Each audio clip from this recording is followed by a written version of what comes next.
Hello, how are you? Hello there. Oh, I'm so excited to see you all. Are you as excited as I am for telling a story or listening to a story?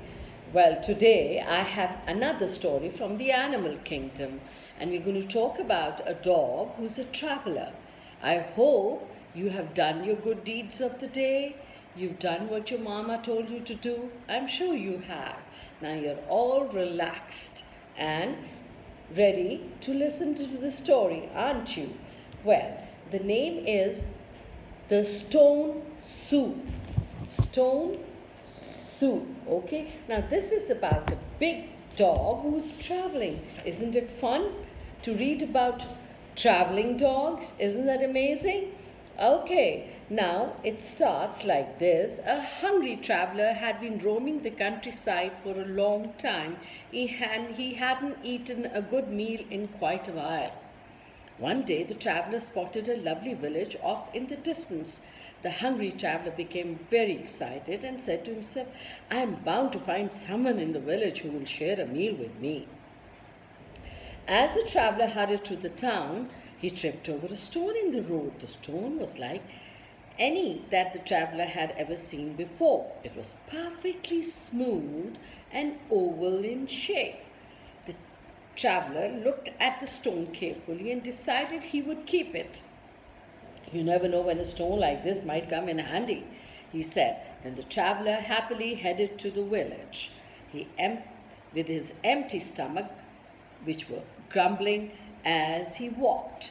Can you see the traveler here? There he is. And he finds that smooth oval stone. Oopsie, what happened? Okay, now when the traveler arrived in the village, things did not go as well he had hoped.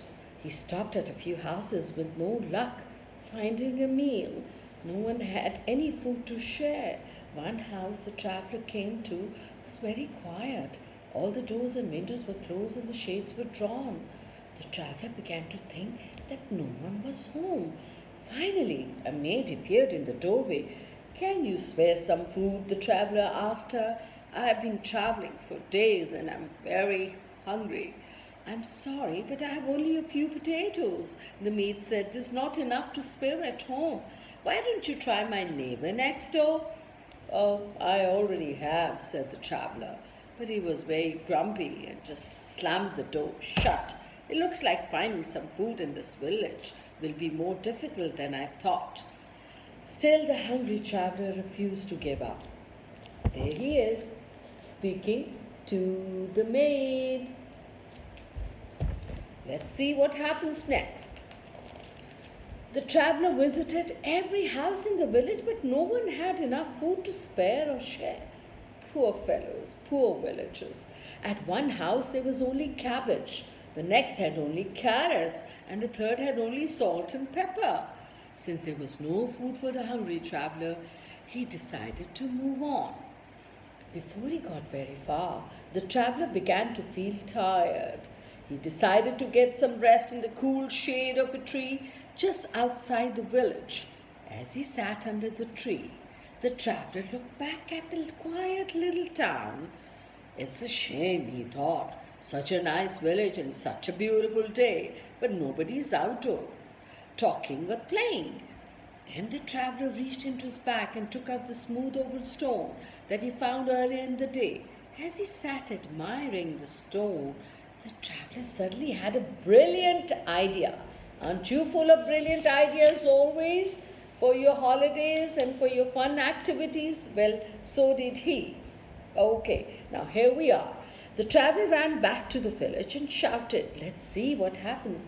Come out of your houses, everybody. I have a magic stone and it'll give us enough food for a wonderful meal. Everyone in town will have plenty to eat and there'll be enough to spare and share. One by one, the curious villagers peeked out of their doors and windows. The grumpy villager who slammed the door on the traveler earlier looked out of his window and shouted, What's all the racket about? Come help me make a pot of delicious stone soup, said the traveler. The maid stepped out of her house as two excited children ran up to the traveler. "Is that your stomach I hear growling?" one child asked. "Yes," the other replied. "I'm very hungry." "I'm very hungry." Okay, so here is it. You can see people coming out, the animals coming out in response to the traveler's call. Okay, does anybody have a large soup kettle to get us started? The traveler asked. "I've got one that you can use," said the big grumpy villager. "But I don't think it'll do any good. I don't think your magic stone will really work." Most of the villagers were excited, but some felt the same way as the big grumpy villager. "Do you really believe he can make soup from a stone?" asked one young lady. "I guess we'll find out soon," said another. "I certainly hope he can. I haven't had a good soup in a long time."